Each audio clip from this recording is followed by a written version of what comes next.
Professor ইউনূসের সরকার নাকি দেশ বেচা দিতেছে, আপনারা শুনেছেন না? চট্টগ্রাম বন্দর নাকি বিদেশিদের দিয়াই দিছে, আপনারা তো শুনেছেন। হ্যাঁ, কারা কারা চিল্লাইছে সেটাও শুনেছেন, সেটা দেখিছেন। বিএনপি চিল্লাইতেছে, ওয়াকার সাহেব হাহাকার করিচ্ছেন, বামেরা বলতেছে, সবার উপরে আবার আওয়ামী লীগও করছে। তো এরা সবাই বলিছে যে প্রফেসর ইউনূস খুব খারাপ কাজ করছে, তাই না? এই যে দেখেন 12 দল প্রতিবাদ করেছে। কি বলে প্রতিবাদ করেছে? চট্টগ্রাম বন্দর বিদেশিদের হাতে তুলে দেওয়ার ষড়যন্ত্র থেকে সরে আসতে হবে। প্রথম আলোতে কলাম লিখেছে, ঝুটিওয়ালা বাম, বন্দর পরিচালনা বিদেশিদের দেওয়া কতটুকু যৌক্তিক? তোর মাথার যে ঝুটি বেঁধে রাখিস এটা কতটুকু যৌক্তিক? নিজে যে বিদেশি কোম্পানির চাকরি করিস সেটা কতটুকু যৌক্তিক? আবার এই নিয়ে হাইকোর্টের রিটও করেছে। দেখেন, বিএনপি কইছে বন্দর দিয়া দিলে দাঁত ভাঙা জবাব দেওয়া হবে। কেন দেওয়া হবে আমরা পরে খুঁজে দেখবো নি। হ্যাঁ, কেন আসলে দাঁত ভাঙা জবাব দেওয়া হবে?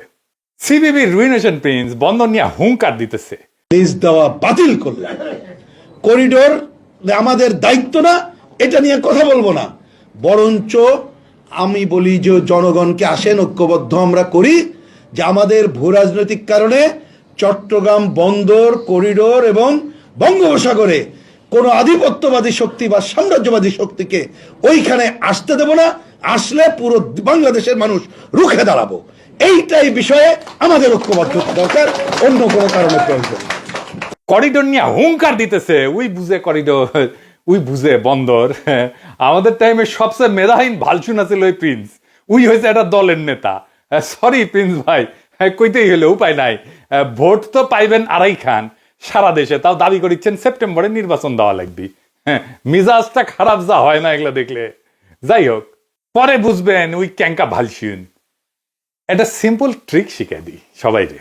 কেমিস্ট্রিতে অ্যাসিড নাকি ক্ষার এটা বুঝার জন্য একটা টেস্ট আছে, লিটমাস টেস্ট কয় ওটাক। কোন রাজনৈতিক প্রশ্ন বাংলাদেশে একটা লিটমাস টেস্ট আছে, বুঝছাও? সিপিবি কোন লাইন না এটা দেখবেন, ওটাই ইন্ডিয়ান লাইন, বুঝেছ? মানে সিপিবি মানে ইন্ডিয়া, ওটাই ইন্ডিয়ান পলিটিক্স। সিপিবি যদি বলে আঙ্গুর ফল মিষ্টি, তাহলে বুঝবেন ইন্ডিয়া চাইতেছে আপনি আঙ্গুর ফল খান। ওইটা হইলে আঙ্গুর ক্ষেত্র দূর কি বাদ, সরে আকারের ধারে কাছে যাবেন না, মনে করবেন সেটা আরাম। ওই সিপিবি যদি বলে প্রফেসর ইউনূস মেলাদিন থাকুক, আপনি চোখ বন্ধ করে প্রফেসর ইউনূসের উৎখাতের লড়াইয়ে নামবেন, শুরু করবেন। ওই যদি বলে বাংলাদেশের পুলিশ খারাপ, আপনি সাথে সাথে পুলিশের পাশে দাঁড়াবেন। ওই যদি বলে বাংলাদেশের পুলিশ ভালো, তাহলে সাথে সাথে পুলিশের উল্টার কথা কইবেন। তার মানে ওই যা কবে তার উল্টা দিকে দাঁড়াবেন। যাই হোক, এমনকি তারেক রহমান কইছেন বন্দর ব্যবস্থাপনা বিদেশিদের হাতে তুলে দেওয়া অন্তর্বর্তীকালীন সরকারের কাজ না। যাই হোক, এত কিছু দেখে তো আমরা বিভ্রান্ত। প্রেসিডেন্সির সরকার কি আসলে বন্দর বিদেশিদের হাতে তুলে দিতেছে? আসেন বুঝে নি একটু। না, একেবারেই না। উনারা একটা কন্টেইনার টার্মিনাল দেওয়ার আলাপ করেছেন। বন্দর আর কন্টেইনার টার্মিনাল দুইটা ভিন্ন বিষয়। বন্দর ব্যবস্থাপনার একটা অতি ক্ষুদ্র অংশ কন্টেইনার টার্মিনাল। পায়ের মোজাকে কি শেরওয়ানি বলা যায়? যায় না, কিন্তু মোজা তো পোশাকের অংশ, তাই না? খুবই ক্ষুদ্র অংশ। তাও আমরা পুরো বিষয়টা বুঝে নিই পরিষ্কারভাবে। কন্টেইনার টার্মিনাল ব্যবস্থাপনা এবং বন্দর ব্যবস্থাপনা এই দুইটা আসলে কি? এই যে রাজনৈতিক দল, সোশ্যাল মিডিয়া অ্যাক্টিভিস্ট বন্দর কন্টেইনার টার্মিনাল সব সমার্থক শব্দ হিসেবে ব্যবহার করতেছে।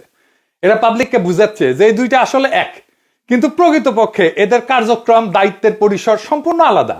বন্দর একটা বৃহত্তর জটিল ব্যবস্থা, সেখানে কন্টেইনার টার্মিনাল হলো একটা ক্ষুদ্রাংশ, অতি ক্ষুদ্র অংশ। বন্দর ব্যবস্থাপনা আসলে কি? বন্দর হইলে একটা সামুদ্রিক বা নদী তীরবর্তী স্থাপনা। এখানে কি হয়? 1 নাম্বার, জাহাজ থেকে পণ্য ওঠানামা করে। 2 নাম্বার, এখানে সংরক্ষণ করা হয়। 3 নাম্বার, এখানে শুল্ক নিষ্পত্তি করা হয়। 4 নাম্বার, পরিবহন সংক্রান্ত সমস্ত কার্যক্রম পরিচালিত হয়। এর মধ্যে আছে নিরাপত্তা, এর মধ্যে আছে ড্রেজিং, মেলা কিছু। বন্দর ব্যবস্থাপনার মূল লক্ষ্য হইল সম্পূর্ণ বন্দরের সমন্বিত উন্নয়ন, নিরাপত্তা, পরিবেশগত ভারসাম্য এবং অর্থনৈতিক কার্যকারিতা নিশ্চিত করা। তো বন্দরের আওতায় কি কি থাকে বুঝে নেই। বিভিন্ন ধরনের টার্মিনাল থাকে। যেই টার্মিনাল দেওয়ার কথা হচ্ছে, টার্মিনাল ওভার একরকম না, কিন্তু মেলা ধরনের টার্মিনাল আছে। কি কি টার্মিনাল? 1 number container terminal. এই কন্টেইনার টার্মিনাল দেওয়ার আলাপটা হইতেছে। তো কন্টেইনার টার্মিনালে কি হয়? যেখানে কন্টেইনারে আনা পণ্য বা কন্টেইনারে পাঠানো পণ্য ওঠানো নামানো হয়, এই যে এগুলোরে কন্টেইনার বলে। কি কি আনা নেওয়া হয় এই কন্টেইনারে আমরা পরে দেখব। এরপরে আছে bulk cargo terminal. Bulk cargo terminal দুই রকম হইতে পারে। ড্রাই বাল্ক মানে শুকনা, মানে যেটাতে কয়লা আসে, খাদ্যশস্য আসে, সার, এগুলো শুকনা পণ্য আসে। আর লিকুইড বাল্ক টার্মিনাল, যেখানে তেল, গ্যাস, রাসায়নিক পদার্থ, এই সমস্ত তরল পণ্য আসে। 3 নাম্বার হইতেছে ব্রেক বাল্ক টার্মিনাল।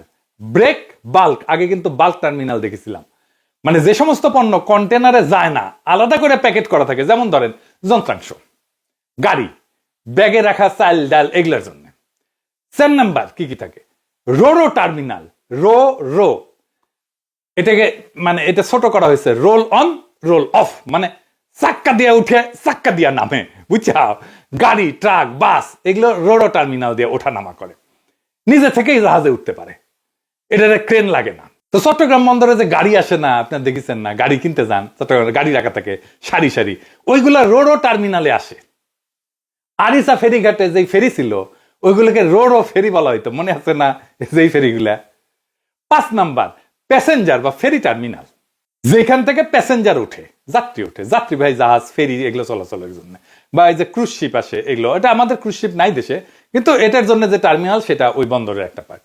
6 নাম্বার হইতেছে মাল্টিপারপাস টার্মিনাল, মানে যেখানে একাধিক ধরনের কার্গো হ্যান্ডেল করা হয়, যেমন কন্টেনারও হ্যান্ডেল করা হয়, ব্রেক বাল্কও হ্যান্ডেল করা হয়, বাল্কও হ্যান্ডেল করা হয়।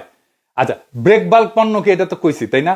আবার একটু শুনি, এটা মেলা বড় ইন্টারেস্টিং একটা টপিক, তো ইন্টারেস্টিং একটা টার্মিনোলজি, তো নতুন নতুন টার্ম কলেজ শিখিচ্ছেন, আমরা এখন থেকে স্যার দেখবেন, বুঝছাও? তাহলে ব্রেক বাল্ক পণ্যটা কি? ব্রেক বাল্ক বলতে এমন ধরনের পণ্য বোঝায় যেগুলো কন্টেনার বা বাল্ক আকারে পরিবহন করা যায় না, মানে বরং আলাদা আলাদা ইউনিটে খোলামেলা অবস্থায় জাহাজে তোলা এবং খালাস করা হয়। যেমন ধরেন বড় যন্ত্রাংশ, আগে কইছি না, জেনারেটর, টারবাইন, নির্মাণ সামগ্রী, যেমন ধরেন স্টিল, বিম, পাইপ, ইগলা। তারপরে ধরেন কাঠের গুঁড়িও আসে, ব্যারেল আসে, ব্যাগ বা বাক্সে থাকে এরকম মাল, এগুলোকে ব্রেক বাল্ক বলা হয়। ব্রেক বাল্ক, এই শব্দটার একটা চমৎকার অর্থ আছে। বাল্ক মানে একত্রিত মালকে ভেঙ্গা ব্রেক করা আর কি, বাল্ক পণ্যকে ভেঙ্গা ব্রেক করা, সেজন্যই ব্রেক বাল্ক। আলাদা আলাদা ইউনিট বহন করা লাগে। আগে সব পণ্যই কিন্তু এমন ভাবে আলাদা আলাদা ভাবে জাহাজে ওঠানো হইতো, ঝোলার মধ্যে তুইলে, একটা জালের মধ্যে তুইলে ওঠানো হইতো, হাতে ক্রেন দিয়া নেট ব্যবহার করে তোলা হইতো। কন্টেনার ব্যবস্থার আগে এটা ছিল সবচেয়ে প্রচলিত পদ্ধতি। সংক্ষেপে বললে ব্রেক বাল্ক পণ্য হইতেছে আলাদাভাবে বহনযোগ্য এবং ভারী মাল, যেগুলো কন্টেনারের মধ্যে ঢুকানো যায় না এবং বাল্ক আকারেও যায় না আর কি, বরং একক ইউনিট হিসেবে জাহাজে ওঠানো এবং খালাস করা হয়। বন্দরে একটা অংশ, ছোট্ট অংশ টার্মিনাল, সেই ছোট্ট অংশে 6 ধরনের টার্মিনাল থাকে, তার মধ্যে 1 ধরনের টার্মিনাল দেওয়ার কথাবার্তা হইতেছে, এইটা হইতেছে কন্টেনার টার্মিনাল। তাই কন্টেনার টার্মিনাল দিয়ে কি কি পণ্য আনা নেওয়া হয়, যেটা জানা থাকাটা বিশেষভাবে জরুরি, তাহলে আপনি বুঝতে পারবেন যে বন্দর আর টার্মিনাল নিয়ে কোন সিদ্ধান্ত দেশের জন্য মঙ্গলজনক, আপনি নিজেই সিদ্ধান্ত নিতে পারবেন। এই যে স্ট্যান্ডার্ডাইজ কন্টেনার, এই যে একই মাপের সব কন্টেনার, বুঝছেন, এইখানে মোড়ানো পণ্য ওঠানামা করে, যা জাহাজে বা ট্রেনে বা ট্রাকে সহজে স্থানান্তর করা যায়। কন্টেনার শুদ্ধে চলে যায় কিন্তু এক জায়গা থেকে আরেক জায়গায়। যেমন কি কি থাকে, যেমন ইলেকট্রনিক্স, মোবাইল, টিভি, গৃহস্থালী যন্ত্রপাতি, শিল্প যন্ত্রপাতি, কার, যন্ত্রাংশ, ইন্ডাস্ট্রিয়াল মেশিন, প্রক্রিয়াজাত খাদ্য, প্যাকেটজাত খাবার, বোতলজাত পানীয়, রপ্তানিমুখী গার্মেন্টস, তারপরে শিল্প ব্যবহৃত যেগুলো নিরাপদ রাসায়নিক, যেটা লিকুইড কার্গোতে দেওয়ার দরকার নাই, কাঁচামাল, যেমন স্টিল, প্লাস্টিকের গুঁড়া, টেক্সটাইলের রোল, তারপরে হিমায়িত পণ্য, মানে যেগুলো ফ্রিজে করে আসে, শীতল কন্টেনারে যেমন মাছ আসে, মাংস আসে, ফল আসে, তারপরে ভ্যাকসিন আসে, ওষুধ আসে, ওষুধের কাঁচামাল আসে। এই ধরনের নিয়ন্ত্রিত তাপমাত্রায় রাখতে হয় এরকম কিছু জিনিস এই কন্টেনার টার্মিনাল দিয়ে আসে। এই নিয়ন্ত্রিত তাপমাত্রায় থাকা পণ্য দ্রুত খালাস করতে হয়, কারণ এখানে পণ্য দ্রুত খালাস না করলে এটা পচে যাবে, খুব ক্রুশিয়াল এটা। কন্টেনার টার্মিনাল হলো বন্দরের একটা বিশেষায়িত অংশ, যেখানে শুধুমাত্র এই যে স্ট্যান্ডার্ডাইজ কন্টেনার, এটা বললাম, এটা ওঠানামা, সংরক্ষণ এবং বিতরণের কাজ হয়। 3টা কাজ হয় মাত্র, ওঠানামা, সংরক্ষণ এবং বিতরণ। এর মূল লক্ষ্য হলো দ্রুত দক্ষতার সাথে কন্টেনার হ্যান্ডলিং করা, নামানো উঠানো, নামানো উঠানো, চালান করে দেওয়া। এর প্রধান কাজগুলো কি? জাহাজ থেকে কন্টেনার খালাস এবং তোলার ব্যবস্থা, ট্রেনের অপারেশন। 2 নাম্বার কন্টেনার ইয়ার্ডের স্ট্যাকিং বা ট্রাকে লোড করা। 3 নাম্বার ডিজিটাল ট্র্যাকিং সিস্টেম, যেমন টার্মিনালের অপারেটিং সিস্টেম, কোনটা আসলো, কোনটা ঢুকলো, কোনটা আমি নামাইলাম, কোনটা পাঠাই দিলাম, এই সমস্ত। 4 নাম্বার হচ্ছে শিপিং কোম্পানির সাথে সময়সূচি সমন্বয় করা। এই মাত্র কয়েকটা কাজ, বুঝছেন, এতে কিন্তু কন্টেনার টার্মিনালটি খুব জরুরি বিষয় একটা অর্জন করতে হয়। কি সেটা? কন্টেনার টার্মিনালে দ্রুত লজিস্টিক্সের একটা বিশেষ গুরুত্ব আছে। দ্রুত লজিস্টিক্সে কি? এটা অন্যান্য টার্মিনাল থেকে আলাদা। এর কারণগুলো হইতেছে দ্রুত লজিস্টিক মানে তাড়াতাড়ি করে বের করতে হবে এটা জিনিস। কেন এটা গুরুত্বপূর্ণ? কারণ এটা গ্লোবাল সাপ্লাই চেইনের কেন্দ্রবিন্দু এই কন্টেনার টার্মিনাল, আন্তর্জাতিক বাণিজ্যের মূল হাব এটা। এখানে shipping line, multinational company, railway, tracking সার্ভিসের সমন্বয়ে একটা জটিল নেটওয়ার্ক কাজ করে। যেমন ধরেন বাংলাদেশের চট্টগ্রাম বন্দর থেকে ইউরোপের একটা কারখানায় কাঁচামাল পৌঁছাইতে সমুদ্র তো লাগবেই, রেল লাগবে, ট্রাক লাগবে, সব মোডে দ্রুত স্থানান্তর জরুরি। সামান্য বিলম্বে পুরো প্রোডাকশন লাইন থেমে যেতে পারে। 2 নাম্বার, এখানে বড় বড় জাহাজ আসে এবং এখানে অপারেশনাল খরচ আছে। আধুনিক কন্টেনার জাহাজগুলা অনেক বড়, এইটাকে 20,000 কন্টেনার ইউনিট বলা হয়। 20,000 জাহাজগুলো 20,000 কন্টেনার ইউনিট মানে 20,000 কন্টেনার একটা জাহাজে থাকে। তার মানে বিশাল জাহাজ, এই ধরনের জাহাজ যদি দাঁড়ায়ও থাকে তাহলে ঘন্টা প্রতি 10,000 থেকে 15,000 ইউএস ডলার খরচা হয়। একদিন যদি দেরি হয় মাল লোড করতে তাহলে 2,40,000 ডলার বেশি টাকা গুনতে হবে। এইটার পুরা চার্জ গিয়ে কোথায় পড়বে বলেন? কোথায় পড়বে? আপনার আমার উপরে। কারণ যে পণ্য আনা হইতেছে সেই পণ্য বেচেই তো টাকাটা তোলা হবে, তাই না? তো এটা তো কেউ নিজের পকেট থেকে দিয়ে দেবে না। এখন ভাবেন তো যদি 2 দিন দেরি হয় মাল আনলোড করতে তাহলে কত হবে? কত হবে চিন্তা করেন। শুধু কি আমদানি, রপ্তানির সময় যদি লোড করতে সময় লাগে তাহলে তো রপ্তানিতে লাভের গুড় পিঁপড়ায় খেয়ে নেবে। জাহাজ দাঁড়ায় থাকবে, টাকা গুনতে হবে আমাদের গার্মেন্টস এর মালিকদেরকে। তাহলে করণীয়টা কি? যেহেতু কন্টেনারের আকার একই রকম এবং হ্যান্ডেলিং প্রোটোকল এটা স্ট্যান্ডার্ড, সেই জন্য এটা অটোমেশন করা যায়। এখানে যন্ত্রের মাধ্যমে দ্রুত প্রসেসিং সম্ভব। একদম যন্ত্র একদম এআই দিয়ে দেবেন, যন্ত্র কাটাকাট নামায় ফেলবে। প্রত্যেকদিন হাজারো কন্টেনার হ্যান্ডেলিং করতে গেলে স্বয়ংক্রিয় ক্রেন লাগবে এবং আর্টিফিশিয়াল ইন্টেলিজেন্স ভিত্তিক প্ল্যানিং সফটওয়্যার লাগবে এবং রোবোটিক সিস্টেম লাগবে। এটা আমাদের নাই, একেবারেই নাই। এই জন্যই আমাদের মালপত্র নামাইতে এবং উঠাইতে প্রচুর সময় লাগে। আর ধরেন টাইম সেন্সিটিভ কার্গো, যেমন ধরেন আমি বললাম যে মাছ, মাংস, ফল, ভ্যাকসিন, ওষুধ, এই সমস্ত পণ্য দ্রুত ট্রানজিট চায় না তো পচন শুরু হয়ে যায়। তারপরে ধরেন ইভেন ইলেকট্রনিক্স, ফ্যাশন পণ্য, স্মার্টফোন, ফ্যাশন গার্মেন্টস এর মডেল দ্রুত পরিবর্তন হয়ে যায় না। আমার এখানে যদি 1 মাস দাঁড়ায় থাকে তাহলে 1 মাসে তো মডেলই চেঞ্জ হয়ে যাবে, অপ্রাসঙ্গিক হয়ে যাবে তো মডেল। শিল্পে একটা টার্ম আছে জাস্ট ইন টাইম, যে আইটি বলে, মানে ঠিক যখন দরকার তখনই আপনি জিনিসটা পাইলেন, আপনার কাঁচামাল পাইলেন। ধরেন আপনি বিরিয়ানি খাবেন মাসের 31 তারিখ, তো আপনি কি মাসের 1 তারিখে মাল সামান কিনে রাখবেন? তা তো রাখবেন না। আপনি 31 তারিখ সকালবেলা মাল কিনবেন অথবা আগের দিন কিনবেন বড় জোর, তাই না? ফ্রেশ থাকলো জিনিসপত্র। সব কারখানাতে এই পদ্ধতিতে পণ্য আনা হয়। ধরেন গার্মেন্টসে কাপড় লাগে, বোতাম লাগে, সুতা লাগে, কত কিছু লাগে, আরো নানা জিনিস লাগে। তো এই সমস্ত জিনিস আলাদা আলাদা জায়গা থেকে আসে তো, তাই না? তো যেদিন আমি প্রোডাকশন করব ঠিক তার আগের দিন যদি সব আইসা হাজির হয় তাহলে আমার স্টোরেজের স্পেস কম লাগে, তো টাকাও কম লাগে। কারণ আমি যাই কিনি না কেন সেটা ব্যাংক লোন দিয়ে কিনি। আমার এটা যদি ব্যাংক লোন দিয়ে কিনলাম, আমার এটা প্রোডাকশনে গেল না, স্টোরে পৌঁছতেছে, তাহলে তো আমাকে এই কাঁচামাল থেকে ফিনিশ পণ্য বানাইতে যত বেশি টাইম লাগবে আমার কাঁচামালের দাম বাড়তে থাকবে। কারণ ব্যাংকের ইন্টারেস্ট তো এটাতে যুক্ত হইতে থাকবে।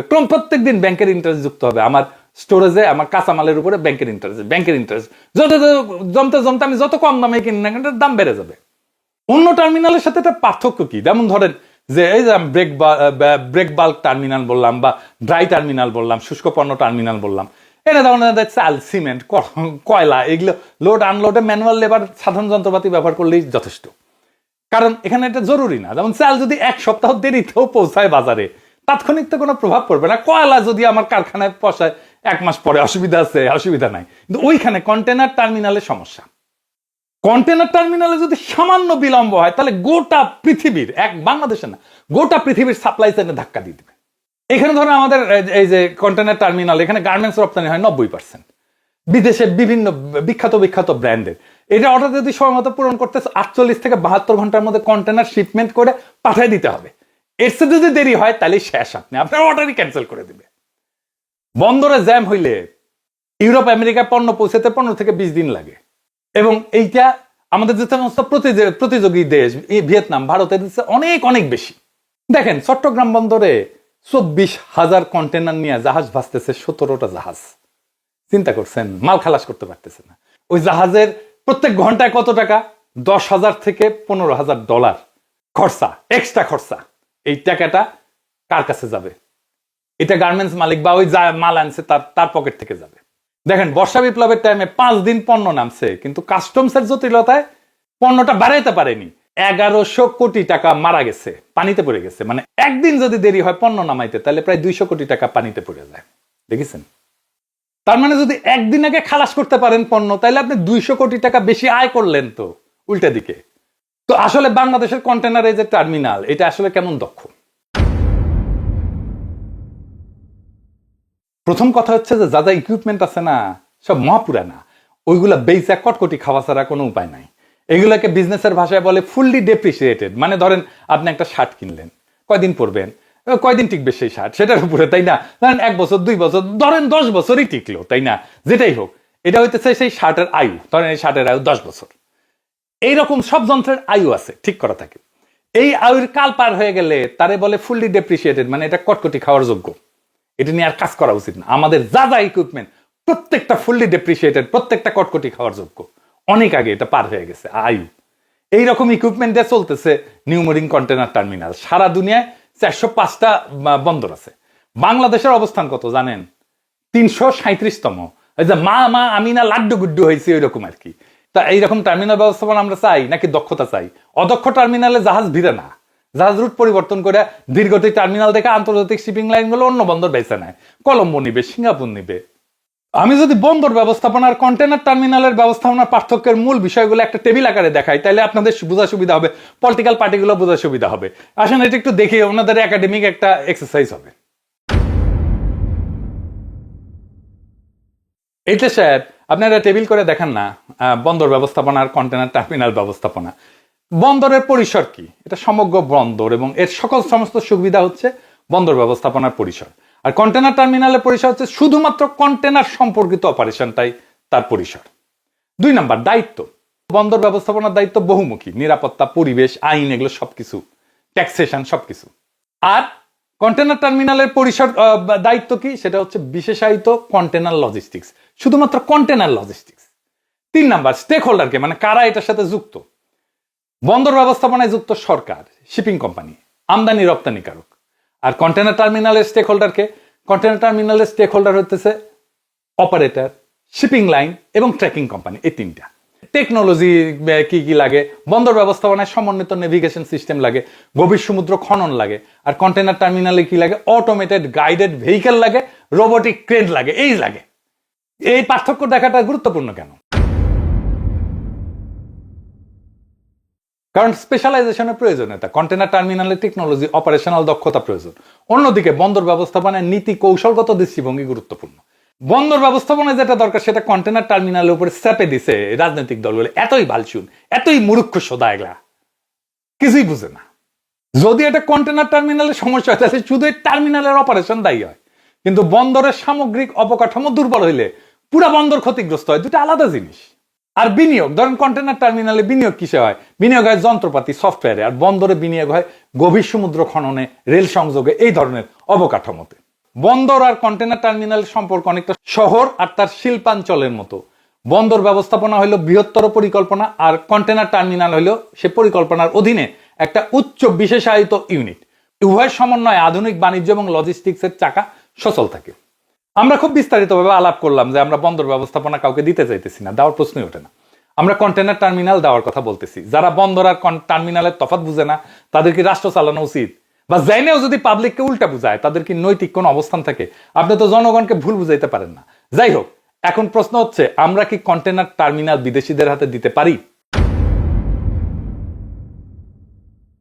আওয়ামী লীগও বলতেছে কন্টেনার টার্মিনাল দেওয়া যাবে না। Fair enough.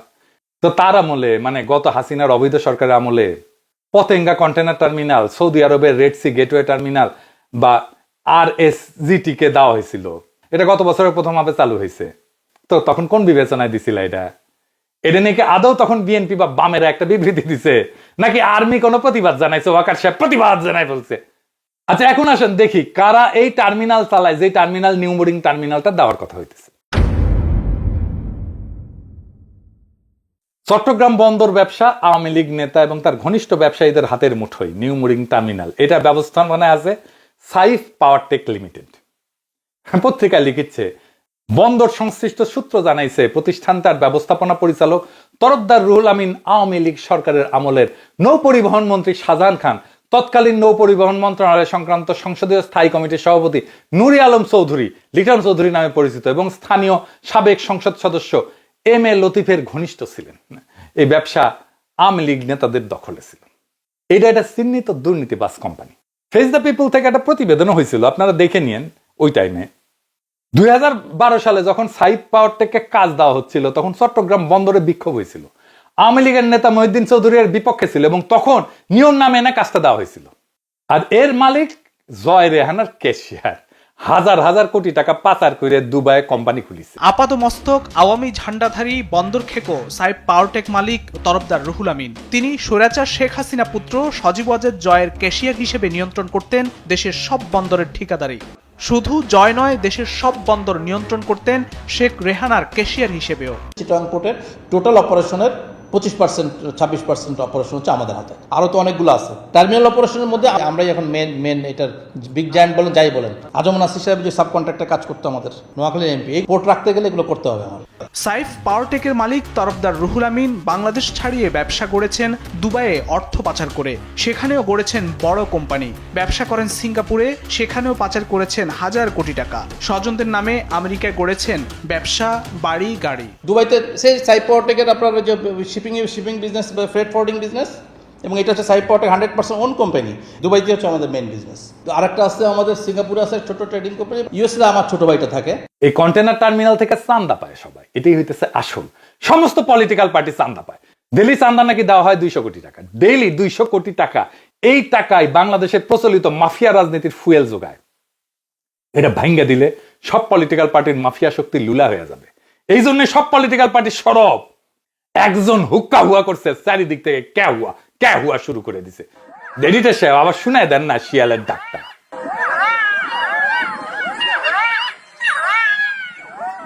এই সাইফ পাওয়ারটেক একটা ফুটা পয়সা বিনিয়োগ করে নাই। যারা আসবে তারা বিনিয়োগ করবে, নতুন যন্ত্রপাতি আসবে, আমাদের প্রযুক্তিগত উন্নয়নের জন্য ইনভেস্টমেন্ট এবং আরো এফিসিয়েন্সির জন্য বেটার ম্যানেজমেন্ট লাগবে। আমরা এটা বিদেশি কোম্পানির কাছ থেকে পাবো। আমরা প্রত্যেক দিন এই টার্মিনালের অদক্ষতার জন্য 10 কোটি টাকা লস দিই। 10 কোটি, সারা বছরে 3,500 কোটি টাকা লস দিচ্ছি। আমরা এই লস আবার দিয়ে যাবো এক সাইফ পাওয়ারটেককে দেওয়ার জন্য, আর রাজনীতিবিদদেরকে চান্দা দেবে সেই জন্য। সারা দুনিয়া টার্মিনাল অনেক বিদেশি কোম্পানি থাকে। সিঙ্গাপুরের পিএসএ 70-এর বেশি টার্মিনাল ম্যানেজ করে, আর এপিএম নেদারল্যান্ডস 55টার বেশি টার্মিনাল ম্যানেজ করে, হংকং এর হাসিসন করে 50টার বেশি টার্মিনাল ম্যানেজ করে। কোন দেশি কোম্পানি বিলিয়ন ডলার ইনভেস্ট করবে এখানে? ও তো টাকা পাচার করবে। নাম বলেন শুনি তো, কে করবে? একটা কাম করতে যাবে, সেখানে বাগড়া দেওয়াটা কি রাজনৈতিক দলের কাজ? কই জলে সেটা তো বুঝি। জলে তো টাকা চান্দার সোর্সটা বন্ধ হয়ে যাবে। এইবার শেষ কথা, চট্টগ্রাম বন্দরের নামে হাহাকার না, দুর্নীতির করিডোরে চাঁদাবাজদের কফিনে শেষ পেরেক ঠোকার সময় এই সময়টা। আজ যারা বন্দর বিক্রি বলে কান্নাকাটি করতেছে, তাদের কান্নার উৎস দেশপ্রেম না, চান্দাবাদীর লাইন কেটে যাওয়ার ভয়।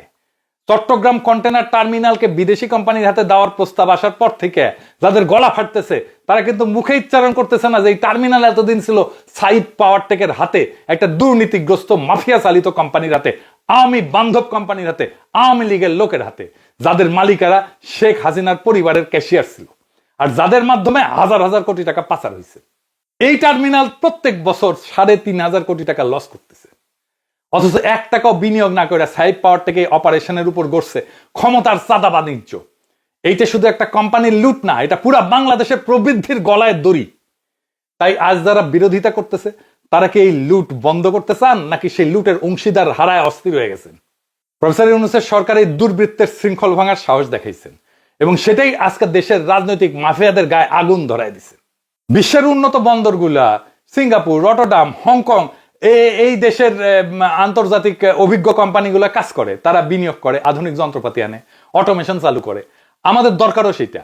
আর প্রয়োজন দেশের জন্য কাজ করতে ইচ্ছুক সাহসী নেতৃত্ব, যারা শেখ হাসিনার চিহ্নিত লুটেরা কোম্পানির দখলদারিত্ব থেকে এই জাতীয় সম্পদ উদ্ধার করতে পারে।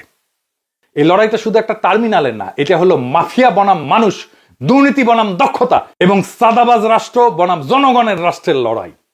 এই লড়াইয়ে আপনি কোথায় দাঁড়াবেন, এটা এই সময়ের সবচেয়ে গুরুত্বপূর্ণ প্রশ্ন। এই প্রশ্নের ফয়সালা আপনিই নিজে করতে পারবেন। এখন আপনার সব তথ্য আছে, সব জানলেন, সবকিছু ফাঁস করে দেওয়া হলো। আপনি এবার সিদ্ধান্ত নেন, আপনি কোন পক্ষে। ইনকিলাব জিন্দাবাদ।